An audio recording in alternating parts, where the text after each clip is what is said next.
Joining us now is Jim Roberts. He's a research fellow at the Heritage Foundation and a former U.S. State Department official. And Jim, it's good to have you here. Just first off, what is your take on the current situation with these tariffs? Well, if we back up a little, I think we have to say that this decision is good news for supporters of a rules-based international trading system, which is something we've argued here at Heritage for, to bolster free trade and have it be not have it be so ad hoc as it is at the moment.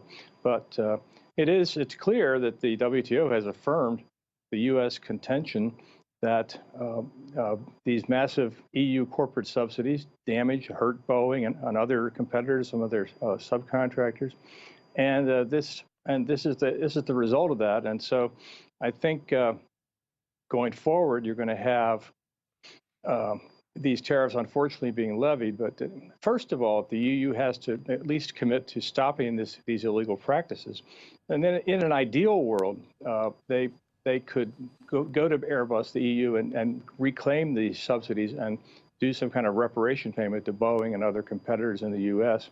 After all, these several $100 billion in lost sales over 15 years, that also cost many American workers their jobs. So it's clear that we don't live in an ideal world, and so these, given the state of the current trading system, this is the proper decision, and these punitive tariffs will have to be levied.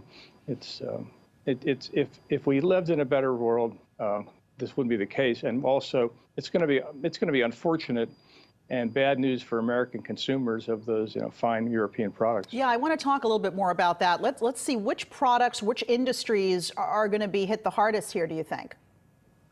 Well, clearly some of the ones you mentioned that are very high visibility, the cheeses, other dairy products, some meat products, some high-profile manufactured consumer goods, certainly wine and spirits, which also have high visibility and a lot of appeal in the U.S.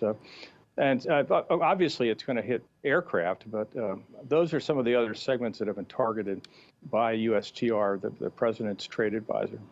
You know, Europe's trade chief, Cecilia Malmström, slamming the U.S.'s move to impose tariffs on these European products. And she said to Reuters, quote, "This step leaves us no alternative but to follow through in due course with our own tariffs in the Boeing case, where the U.S. has been found in breach of WTO rules." What might that retaliation look like, do you think, Jim?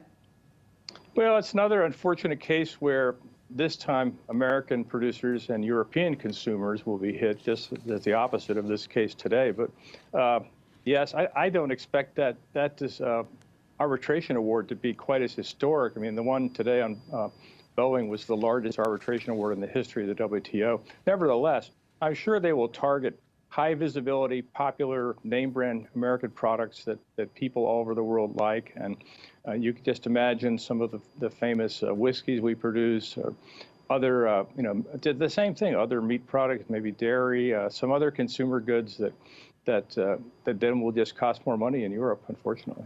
All right, we're going to leave it there. James Roberts, thanks so much for being with us today. Happy to be here.